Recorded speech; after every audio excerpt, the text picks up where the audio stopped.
ஸ்ரீ சாய் சங்கரா கோவில் நகரம் காஞ்சிபுரம் அருகில் ஏனாத்தூரில் விவசாய பண்ணை தோட்டம் விற்பனைக்கு. தொடர்புக்கு 9090656533. இந்து மக்கள் கட்சியினுடைய புதுக்கோட்டை மாவட்டத்தினுடைய அலுவலகம் இன்றைக்கு நம்முடைய மாவட்ட தலைவர் அவருடைய தலைமையிலே வெகு சிறப்பாக இங்கே திறந்து வைக்கப்பட்டிருக்கிறது. புதுக்கோட்டை மாவட்டம் ஆன்மீகமும் தேசியமும் ஒரு நீண்ட பாரம்பரியமும் வரலாறும் கொண்ட ஒரு அற்புதமான மாவட்டம். இந்த மாவட்டத்திலே திராவிட மாடல் ஆட்சி அமைந்த பிறகு, குறிப்பாக திராவிட கட்சிகளின் ஆட்சியிலே புதுக்கோட்டை மாவட்டத்திலே கல்வி, தொழில், வேலைவாய்ப்பு ஆகியவை மிக கடுமையாக பாதிக்கப்பட்டிருக்கிறது.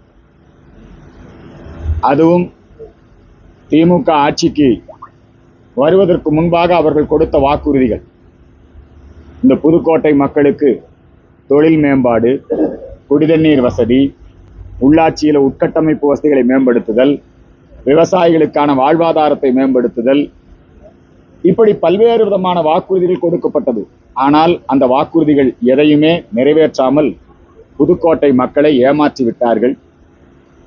அனைத்து இந்திய அண்ணா திராவிட முன்னேற்ற கழகத்தினுடைய ஆட்சி காலத்திலே மத்தியிலே பாரத பிரதமர் நரேந்திர மோடியினுடைய நல்ல பல திட்டங்களினால் புதுக்கோட்டை மாவட்டத்திலே விவசாயிகள் பலனடைந்தார்கள். விவசாயிகளுக்கு வருடத்திற்கு 6000 ரூபாய் உதவித்தொகை நேரடியாக அவங்க வங்கி கணக்கிலே வரவு வைக்கப்பட்டது. அதே மாதிரி ரேஷன் கடைகள் மூலமாக, ஒன் நேஷன் ஒன் ரேஷன் அந்த திட்டத்தின் மூலமாக நம்முடைய நியாய விலை கடைகளிலே மக்கள் அனைவருக்குமே உணவு தானியங்கள் இலவசமாக வழங்கப்பட்டது. இந்த திராவிட மாடல் ஆட்சி இப்பொழுதும் இலவசமாக மத்திய அரசு தான் கொடுக்குது உணவு தானியங்கள். பசி இல்லாத இந்தியா உருவாக்க வேண்டும். அதற்காக அற்புதமான திட்டம் அந்த திட்டம். அந்த திட்டத்தின் மூலம் உணவு தானியங்கள் மத்திய அரசின் மூலமாக வழங்கப்படுகிறது. ஆனால் இங்கே மாநில அரசாங்கம் பொது விநியோகத்துறை ரேஷன் கடைகளிலே முறையாக அதை விநியோகம் செய்யாமல் மத்திய அரசு வழங்குவது தரமான அரிசி. ஆனால் இங்கே ரேஷன் கடையில் கொடுக்கறதெல்லாம் எப்படி இருக்கு? ரொம்ப தரமற்ற பொருட்களை வழங்கி கொண்டிருக்கிறார். அதே மாதிரி உள்ளாட்சி அமைப்புகளிலே எடப்பாடி அவருடைய ஆட்சி காலத்திலே வேலுமணி அவர்கள் உள்ளாட்சித்துறை அமைச்சராக இருந்து உள்ளாட்சித்துறையிலே பல வகையிலும் வளர்ச்சி பணிகள் மேற்கொள்ளப்பட்டன. சுகாதாரம், சாலை வசதிகள், குடிநீர் வசதி, கிராமப்புற இணைப்பு சாலைகள் இதெல்லாமே ரொம்ப சிறப்பாக இருந்தது. ஆனால் இந்த கவர்மெண்ட் வந்ததுக்கு அப்புறம் அதிமுக ஆட்சி காலத்திலே செயல்படுத்தப்பட்ட அனைத்து திட்டங்களுமே நிறுத்தி வைக்கப்பட்டது. அதன் காரணமாக புதுக்கோட்டையில் இப்போ எங்க பார்த்தாலும் தரமான சாலைகள் கிடையாது. அதே மாதிரி சுகாதார வசதிகள் சரியாக கிடையாது. இத்தகைய அவல நிலை மாற வேண்டும். இந்த புதுக்கோட்டை மாவட்டத்திலே உள்ளாட்சித்துறை அமைப்புகள் ஊழல் மலிந்ததாக இருக்கிறது. நகராட்சி, கிராம பஞ்சாயத்து, அதே போல மாநகராட்சி, இங்க எல்லா இடத்திலையுமே ஊழல் மலிந்து கிடக்கிறது. பொதுப்பணித்துறை மற்றும் உள்ளாட்சி அமைப்புகள் மூலமாக செய்யக்கூடிய கட்டிடப் பணிகள் தரமற்றதாக இருக்கு. ஒரு கட்டடம் கட்டினாங்கன்னு வச்சுக்கோங்க, வீடு கட்டி கொடுக்குறாங்க. மத்திய அரசு அனைவருக்கும் வீடு திட்டத்தின் கீழே நரேந்திர மோடி வீடு கட்டும் திட்டத்திற்கு ஒவ்வொரு கட்டமாக நிதி ஒதுக்குகிறார். இப்ப அதே மாதிரி இவங்க அந்த திட்டத்தோட சேர்ந்து கருணாநிதி பெயர்ல ஒரு வீடு கட்டும் திட்டம், கலைஞர் வீடு கட்டும் திட்டம், அதுல இவங்க அதுக்காக நிதி ஒதுக்குறாங்க. அதுக்கு லஞ்சம் கொடுத்து தான் அல்லது அவங்க கட்சிக்காரங்களுக்கு தான் இதெல்லாம் போயிட்டு. அவங்க கட்டி கொடுக்கக்கூடிய கட்டிடங்கள் எல்லாம் தரமற்றதாக இருக்கிறது. போடக்கூடிய சாலைகள் மறுநாள் கூட்டினா அப்படியே அந்த சாலை போயிடுது. ஜலஜீவன் திட்டத்தில் குடிநீர் மக்களுக்கு வழங்குவதற்காக நிதி மத்திய அரசாங்கத்தால் ஒதுக்கப்படுது. ஆனா மாநில அரசு செயல்படுத்தும் போது என்ன இருந்ததுன்னா தண்ணி இணைப்பு கொடுக்காம வெறும் ஊசி வெறும் பைப்பை மட்டும் வச்சுட்டு போயிடுறாங்க. கணக்கு எழுதி காசு வாங்கிக்கிறாங்க. எப்படி பிஎம் ஸ்ரீ ஸ்கூல் நடத்துறதா கணக்கு எழுதி காசு வாங்குறாங்களோ அதே திராவிட மாடல் ஊழல் தான் நடந்துகிட்டு இருக்குது. அதனால இந்த மாவட்டத்தில் மாவட்ட நிர்வாகம், அதாவது மாவட்ட ஆட்சித்தலைவர், அதே போல உள்ளாட்சி நிர்வாகங்கள், இவங்கெல்லாம் இந்த பகுதியிலே சிறப்பு கவனம் கொடுத்து நல்ல வளர்ச்சி பணிகளை மக்களுக்கு தேவையான, இன்னைக்கு பாருங்க மனு நாள், இன்னைக்கு எல்லாம் கோரிக்கை மனுக்களை கொண்டே கொடுக்குறாங்க. இந்த மாவட்ட ஆட்சித்தலைவர் அலுவலகத்தில் மக்கள் குறை தீர்க்கும் நாளில் கொடுக்கக்கூடிய மனுவின் மேல எந்த நடவடிக்கையும் இல்லை, சும்மா பதிவு பண்ணிக்கிறாங்க, அவ்வளவு. இந்த துறைக்கு உங்களுக்கு பரிந்துரை செய்யப்பட்டிருக்கிறது அப்படின்னு ஒரு அக்னாலஜ்மெண்ட் வரும், அவ்வளவுதான். பல முறை மனு கொடுத்தாலும் உண்மையிலேயே செய்ய வேண்டிய பணிகள் செய்து முடிக்கப்படாமல் இருக்கிறது. இதுல எல்லாம் கவனம் கொடுக்க வேண்டிய அரசாங்கம் அதுல எல்லாம் கவனம் கொடுக்காம மக்களை திசை திருப்புறதுக்காக இந்தி திணிப்பு, தொகுதி மறுவரையறை, இப்படியான செய்திகளிலே மக்களை திசை திருப்பிக் கொண்டிருக்கிறார்கள்.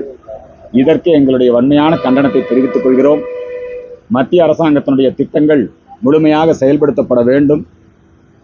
மத்திய அரசாங்கத்தோடு மோதல் போக்கை கடைபிடிக்க கூடாது.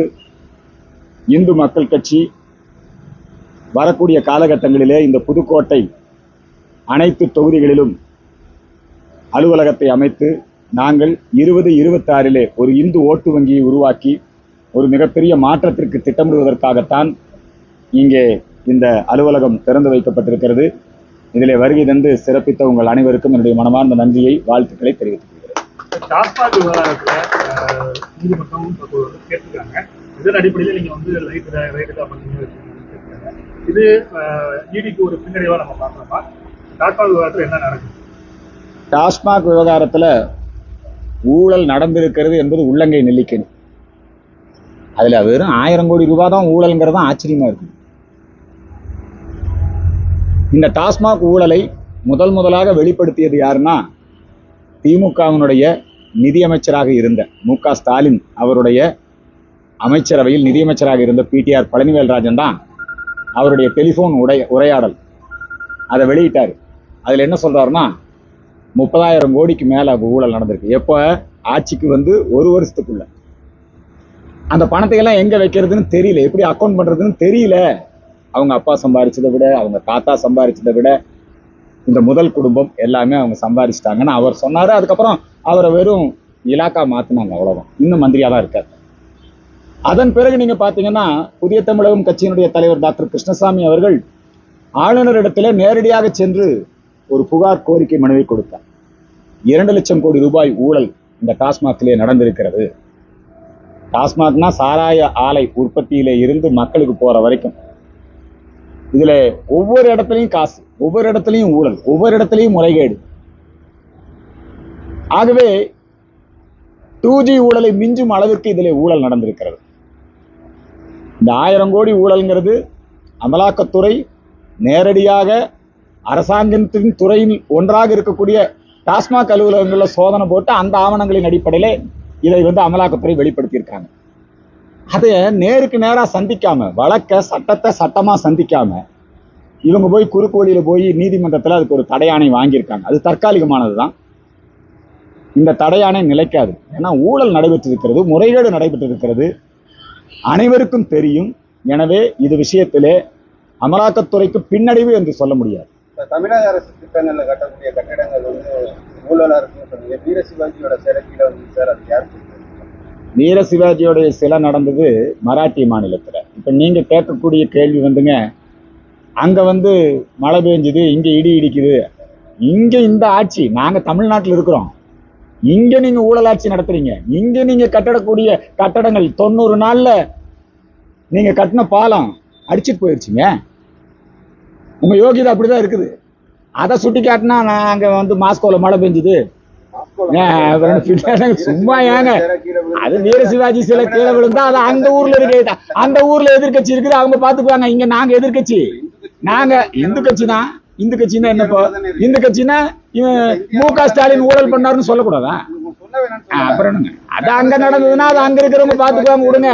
இங்க இப்ப நாங்க சொல்றோம், இங்க ஏங்க வீடு கட்டி கொடுக்குறாங்கிறான், கட்டடம் கட்டுறாங்கிறான், சமூக கூடம் கட்டி இருக்கிறான், போய் எட்டி வச்சா தட்டி விட்டா விழுகுது கீழே.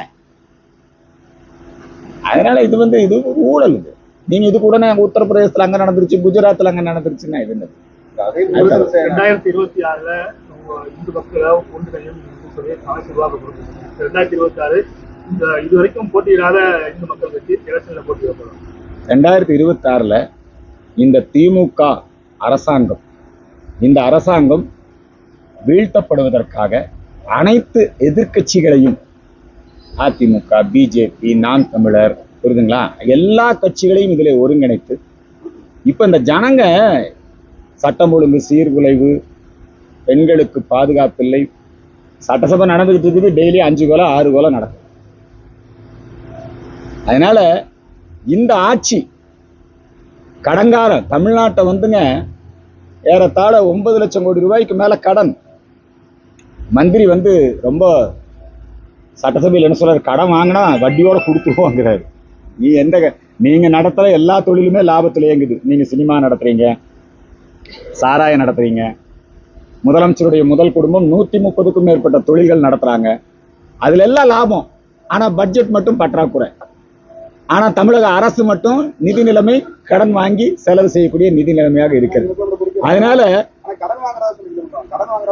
32% பாஜக அரசு கொடுக்க வேண்டிய நிதி தான் எங்களுக்கு இருக்கு. அந்த நிதி வந்தாங்க கடன் வாங்க வேண்டிய அவசியம் என்ன? நல்லா தெரிஞ்சுக்கங்க, பிஜேபி அரசு, மத்திய அரசு, இந்த தமிழ்நாடு திருடன் கையில சாவி கொடுக்க கூடாது. இந்த தமிழ்நாடு மத்திய அரசு ஒதுக்குற எல்லா நிதியிலையும் மோசடி செய்கிறோம், புரியுதுங்களா? இந்து மக்கள் கட்சி நாங்க பிஜேபி கவர்மெண்ட்டுக்கு எதிராக தான் போராடணும். நீ நிதி ஒதுக்காத. எதுக்காகுங்க? விவசாயிக்கு நேரடியா வங்கி கணக்குல வரவு வைக்கிறீங்க, எதுக்கு உனக்கு கொடுக்கணுங்கிற? கொடுக்க கூடாதுங்கிற. அதான் எங்க கோரிக்கை. மற்ற மாநிலங்கள்ல எங்க ஆட்சி நடக்குது, கொடுப்பான், ஒழுக்கமா செலவு பண்றான், ஸ்கூல் நடத்துறான். உங்களை மாதிரி உங்க ஸ்கூல்ல ஆள் சேர்த்துல இல்ல, அப்படி எல்லாம் இல்ல, பொய். அது திமுக காரன் வாங்கி, அதெல்லாம் திமுக காரன் திருட்டு போய என்னங்க வாங்கி அவன் கணக்குல வரவு வச்சுக்கிறதுக்கு வாங்க, அவங்ககிட்ட கொடுக்க கூடாது. மத்திய அரசு நேரடியா ஸ்கூல் நடத்தணும். இந்த ஸ்கூலை பூரா தேசியமயமாக்கணும். மற்ற மாநிலத்தில எல்லாம் நிதியை கொடுக்கலீங்க, இங்கதான் வாங்கிக்கிறான். எப்போ போனாலும் போதுங்க, கொள்ளையடிக்கிறதுக்கு என்னெல்லாம் திட்டம் போடலாம். அதுதான் இந்த ஆட்சி. இந்த ஆட்சியை கலைக்கணும். இந்த ஆட்சிக்கு நிதி கொடுக்க கூடாதுங்கிறேன். இந்த ஆட்சியை சஸ்பெண்ட் பண்ணணுங்க. நீங்க பட்ஜெட் போடுறதை எதுக்கு போடுறீங்க? மக்களால நீங்க எங்க உங்களை மக்கள் என்ன திருடக்கா தேர்ந்தெடுத்தான்? மக்கள் உங்களை எதுக்கு தேர்ந்தெடுத்தான்? நீங்க என்ன வாக்குறுதி கொடுத்தீங்க? போய் நகையெல்லாம் அடமானம் வையி, அடுத்து நம்ம ஆட்சி தான் வந்துடும். பொய் சொல்லி ஏமாத்தி மக்களை ஏமாத்தி ஓட்டு வாங்கி சீட்டிங் பண்ணிட்டு இருக்கீங்க நீங்க, புரியுதுங்களா? உங்க கவர்மெண்ட் டிஸ்மிஸ் பண்ணணும். நீ என்ன ஒன்றியம்ங்கிற இந்தியாவை? தப்பு. இந்திரா காந்தி இருந்திருந்தா இந்நேரம் கொண்டு போய் உள்ள வச்சிருக்கீங்க, தெரிஞ்சுக்குமா? இப்படி எல்லாம் பண்ண முடியுமா இந்திரா காந்தி ஆட்சியில? அதையே சார் மத்திய அரசு பண்ணல. அது பண்ணணுங்கிறதா எங்க கோரிக்கை. மத்திய அரசு பண்ணாம இருக்கு பாத்தீங்களா?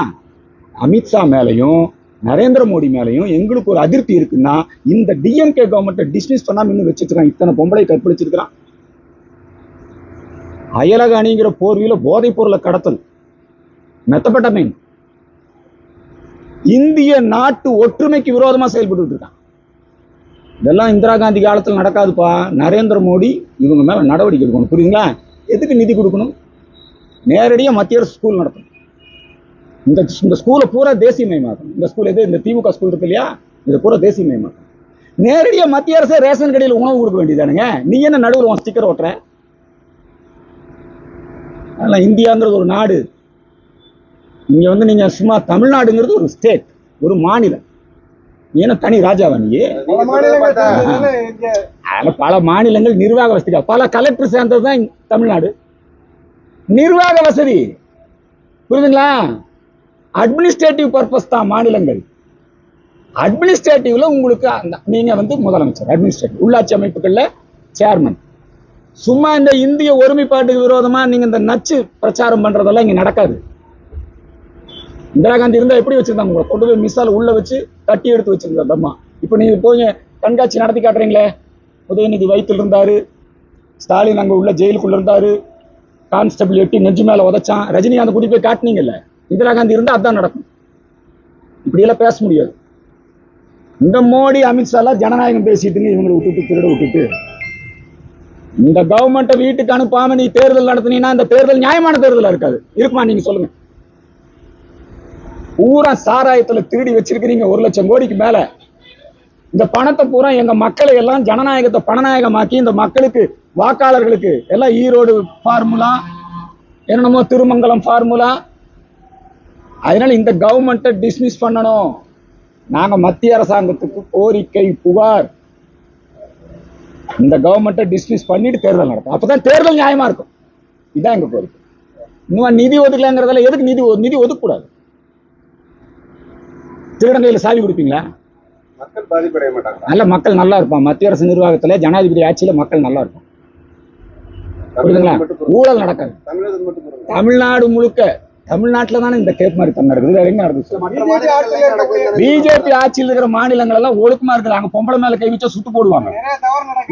ஒரு தவறும் கிடையாது. தவறு செஞ்சா தண்டனை. இல்ல உங்க நாலேஜுக்கு வரல. நேத்து ஒரு பொண்ணை கையை பிடிச்சி இழுத்தான் யோகி ஆதித்யநாத். நேரடியா போலீஸ் கூப்பிட்டாரு. அவன் வீட்டை இடி, அவனை சுட்டு தள்ளு. 420 என்கவுண்டர். இங்க அப்படி இல்லை. அன்பு உடன்பிறப்பு. யார் அவரு? நம்முடைய உடன்பிறப்பு, அருமை தம்பி. சென்னையில பல்கலைக்கழகத்துல பாலியல் பலாத்காரம் பண்ணவன அப்பா என்ன சொல்றாரு? உடன்பிறப்பு. அங்க உடன்பிறப்பெல்லாம் கிடையாது. அதெல்லாம் பிஜேபி ஆட்சியெல்லாம் அப்படிதான் இருக்கும். புரியுதுங்களா? சாமியார் ஆட்சி அப்படிதான் இருக்கும். திருட முடியாது, ஊழல் பண்ண முடியாது, பெண்களுக்கு எதிரான குற்றங்கள் நடக்காது. என்னங்க? மணிப்பூர் மேகாலயால இப்ப சரி பண்ணிட்டு இருக்காங்க. அங்கெல்லாம் பூரா கிறிஸ்தவ மிஷினரிகள் ஆயுதங்களை கொடுத்து இந்தியாவுக்கு எதிராக கலகம் பண்றாங்க. அங்கெல்லாம் குற்றச்செயலுக்கெல்லாம் கடும் தண்டனை வழங்கப்படும். எல்லாம் கொண்டு வந்து ஆயுதத்தை ஒப்படைக்கிறாங்க. என்னங்க? நடக்கவே இல்லை நாங்க சொல்லலையா? காங்கிரஸ் ஆட்சி காலத்துல விட குறைவா நடந்தது. இப்ப நாங்க அங்க நடவடிக்கை எடுத்துட்டு இருக்கோம். புரியுதுங்களா? கலவரம்னா சுட்டுத்தள்ளு. அதுதான் அங்க. எந்த ஊர்ல நிர்வாண போராட்டம் பண்ணுங்க? போய் சொல்லிட்டு இருந்தா ஒருத்தி மணிப்பூர்ல, இரோம் ஷர்மிளா, நான் 16 வருஷம் சாப்பிடலன்னு. தெரியுமா உங்களுக்கு? எத்தனை ஓட்டு வாங்கினீங்க மணிப்பூர்? 90 ஓட்டு. எல்லாம் அந்த கம்யூனிஸ்ட்காரன் கட்டி விடக்கூடிய கட்டுக்கதை. முற்போக்கு எழுத்தாளர் சங்கம், கம்யூனிஸ்ட்காரன், புத்தக கண்காட்சி எல்லாம் இதுல வந்து உட்கார்ந்துக்கிட்டு எப்ப பார்த்தாலும் மணிப்பூர்ல கற்பழிச்சிட்டான். இங்க சிறுமிகளை கற்பழிச்சிட்டு இருக்கிறான். சும்மா அப்படி டைவர்ட் பண்ணக்கூடாது. மணிப்பூர்ல கற்பழிச்சிட்டான், இந்திய திணிச்சுட்டான். யார் சொன்னா உங்களுக்கு இல்லாத திராவிட நாட்டை இருக்குதுன்னு சொல்ற மாதிரி தொகுதி மறுவரையறை பண்றேன்னு யார் சொன்னாங்க? இப்ப யாருமே சொல்லுங்க. ஆச்சரியமா இருக்கு. என்ன இந்தியாவிலே தமிழ்நாட்டுல மட்டும் தான் குற்றங்கள் நடைபெறுது. ஐயா அதிகமா நடக்குது. இந்தியாவில மற்ற மாநிலத்தை கொஞ்சமா நடக்குது, இங்க அதிகமா நடக்குது. அப்படிதான். அதான உண்மை. நீங்க டெய்லி அனுபவிக்கிறீங்கல்ல. மணிப்பூர்ல எல்லாம் நடந்தா நடவடிக்கை எடுக்கிறாங்க. இங்க நடந்தா என்னங்கிறாங்க? உடன்பிறப்புங்கிறான். உலகம் முழுக்க சந்தி சிரிக்கலீங்க. உலகம் முழுக்க திமுகவை பார்த்தா சந்தி சிரிக்குது. எந்த ஊர்ல இப்படி இருக்குது? அப்ப அம்மா ஜெயலலிதா அம்மா சட்டசபையில கேட்டாங்க, அப்பன் முதல்வர், மகள் எம்பி, என்னங்க இன்னொரு மகன், ஒரு தளபதி இங்க, இன்னொரு தளபதி அங்க. உலகமே சிரிக்குது உங்களை பார்த்து. நீங்க என்ன மணிப்பூர் பேசிட்டு இருக்கீங்க? மணிப்பூர்ல கூட்டணியில அதிமுக கூட்டணி இருக்கும் போதுதான் இதுல வந்து பொள்ளாச்சியில வந்து சம்பவம் நடந்தது. அப்படியா? பொள்ளாச்சியில என்ன நடந்தது? உங்களுக்கு தெரியாது? ஒரு சம்பவம் நடக்கல பொள்ளாச்சியில. அதெல்லாம் திமுக கார மீடியா எல்லாம் கட்டி விட்ட கதை. இப்ப பொள்ளாச்சி சம்பவம் எல்லாம் சரியாயிடுச்சா? ஏங்க அநியாயம் பண்ணாதீங்க. சும்மா நீங்க எல்லாம் இந்த திமுக மூட்டு கொடுத்துக்கிட்டு மனசாட்சி வேண்டாமா உங்களுக்கு எல்லாம்? இந்த ஆட்சியை டிஸ்மிஸ் பண்ணணும். நரேந்திர மோடி ஏமாத்திட்டு இருக்கிறாங்க இவங்க. அமித்ஷா அவர்களை ஏமாத்திட்டு இருக்கிறாங்க. இந்த கவர்மெண்ட்டை டிஸ்மிஸ் பண்ணிட்டு தேர்தல் நடத்தினா தான் ஜெயிக்க முடியும். இல்லைன்னா பிளாக்மெயில் தான். 3 பேர் இறந்து போயிட்டாங்க. அறநிலையத்துறை சார்பில் அடிப்படை வசதிகள் எதுவுமே செய்து கொடுக்கப்படுவதில்லை. வெயில் இருக்குது. இப்ப திருப்பதியில வந்து ஒரு லைன் நிக்கிறாங்கன்னா அங்க உணவு கொடுக்குறாங்க, தங்குமிட வசதி எல்லாத்தையும் ஒரு ரூம்ல வச்சு குடிநீர் வசதி பண்ணி கொடுத்துருக்காங்க. இங்க அந்த வசதியெல்லாம் ஒன்றும் பண்ணி கொடுக்கறது இல்லை. 3 பேர் இறந்து போயிருக்கிறாங்க. இதே ஒரு மசூதியிலேயோ ஒரு சர்ச்சிலேயோ ஒரு விழாவில் இறந்துருந்தா இந்நேரம் எல்லாரும் போய் பணம் கொடுத்துருப்பாங்க. இவன் இந்து பக்தன் தானே, இவனுக்கு எந்த உதவியும் கிடையாது. இல்ல சாராயத்தில் இறந்துருந்தா 10 லட்சம் 15 லட்சம் கொடுத்துருப்பாங்க. அறநிலையத்துறை உடனடியாக இவர்களுக்கு வந்து ஒரு இழப்பீடு வழங்க வேண்டும். அதுதான் எங்களுடைய நன்றி.